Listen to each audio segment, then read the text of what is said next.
ಶಿಲುಬೆ ಹಾದಿಯ ಬಗ್ಗೆ, ಒಂದು ಬೆಟ್ಟ ಗುಡ್ಡಗಳ ನಡುವೆ ಶಿಲುಬೆಯನ್ನು ಹೊತ್ತು ಹೋದಂಥ ಯೇಸು ಸ್ವಾಮಿಯ ಅದನ್ನು ತುಂಬ ಚೆನ್ನಾಗಿ ಮಾಡಿದ್ದಾರೆ.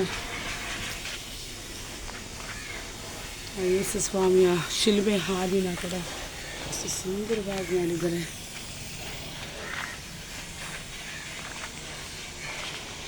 ನಿಜವಾಗ್ಲೂ ಪವಿತ್ರ ಸ್ಥಳಕ್ಕೆ ಬಂದಂಥ ಒಂದು ಅನುಭವ ನಮಗಿಲ್ಲಿ.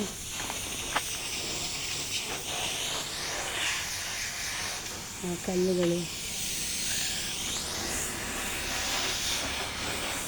ಅಷ್ಟು ಪ್ರಶಾಂತವಾಗಿದೆ ಅಂದರೆ ಇಲ್ಲಿ ಅಷ್ಟು ಪ್ರಶಾಂತವಾಗಿದೆ ಈ ಸ್ಥಳ.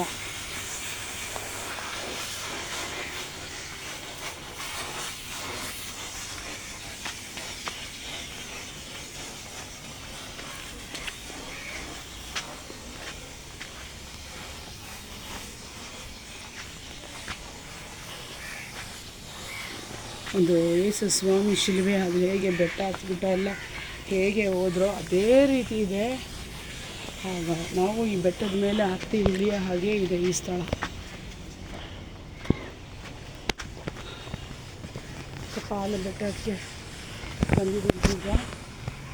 ಯೇಸು ಸ್ವಾಮಿ ಮತ್ತು ಎರಡು ಕಡೆ ಎರಡು ಕಳ್ಳರಿದೆ ಅಂತ ಅದನ್ನು ಎಷ್ಟು ಚೆನ್ನಾಗಿ ಮಾಡಿದ್ದಾರೆ ಅಂದರೆ ಅದನ್ನು ಅಷ್ಟು ಚೆನ್ನಾಗಿ ಮಾಡಿದ್ದಾರೆ.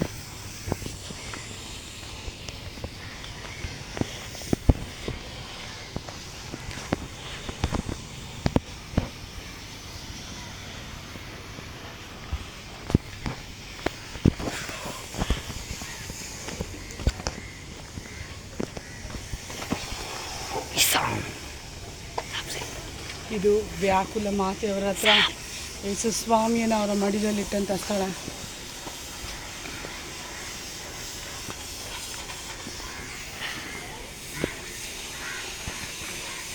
ಇದೇ ಇದೆ, ಹೋಗುವಾಗ ನೋಡ್ಕೊಂಡು ಹೋಗಬೇಕು.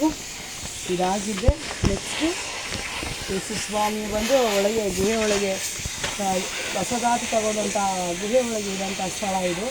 ಈಗ ನಾವು ಆ ಗುಹೆ ಒಳಗೆ ಹೋಗ್ತಾ ಇದ್ದೀವಿ.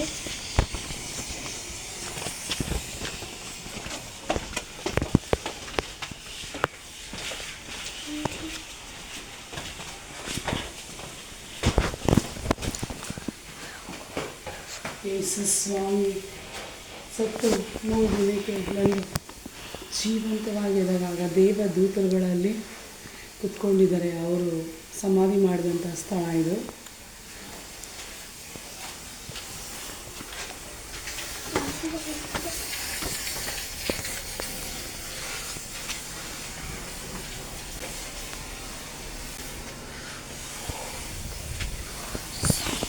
ಇಲ್ಲಿ ನೋಡಿ, ಆ ಮರಗಳನ್ನ ಬಂದು ಕಾಲಿಟ್ಟು ಹೋಗೋಂಥ ಸ್ಟೆಪ್ಸ್ಗಳಂಗೆ ಎಷ್ಟು ಚೆನ್ನಾಗಿ ಮಾಡಿದ್ದಾರೆ. ಆ ಮರಗಳನ್ನ ಹಾಗೆ ಬೆಳೆದು ಆ ಮರಗಳನ್ನ ಬಂದು ಕಟ್ ಮಾಡಿದ್ದಾರೆ.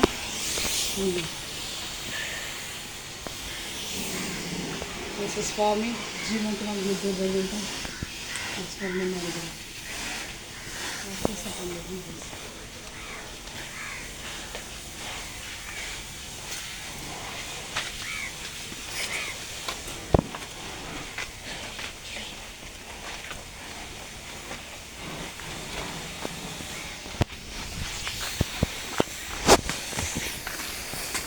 ಇದು ಎಲ್ಲ ಬಂದು ಶಿಷ್ಯರು ಮಾತೆ ಮರಿಯಮ್ಮನವ್ರ ಜೊತೆ ಬಂದು ಒಂದು ಕತ್ತಲೆಯ ರೂಮಲ್ಲಿ ಇರುವಾಗ ಇದ್ದಕ್ಕಿದ್ದಾಗೆ ಬಂದು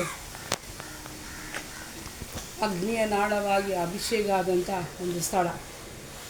ಪ್ರತಿಯೊಬ್ಬರ ಮೇಲೆ ಅವರ ಅನ್ಯ ಭಾಷೆಗಳಲ್ಲಿ ಮಾತನಾಡೋದಂಥ ಪಂಚಶಬ್ದ ಹಬ್ಬದ ದಿನದವಾಗಿ ಮಾಡಿದಂಥ ಸ್ಥಳ ಇದು.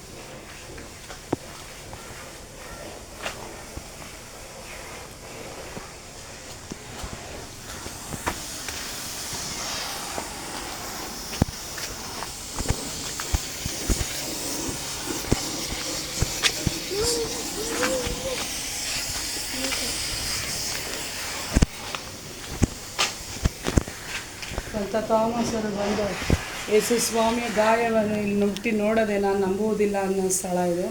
ಆಗ ಯೇಸು ಸ್ವಾಮಿ ಪ್ರತ್ಯಕ್ಷವಾಗಿ ನನ್ನ ಗಾಯವನ್ನು ಮುಟ್ಟಿ ನೋಡು ಅಂತ ತೋರಿಸುವಂಥ ಸ್ಥಳ ಇದು.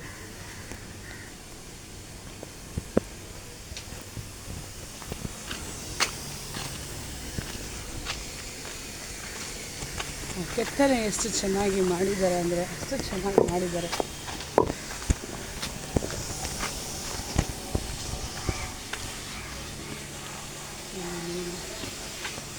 ಇದು ಮಾತು ಮರೆಯಲಾಗದ ಹಾಗೆ ಬಗೆಹರಿಸುವಂಥ ಸ್ಥಳ.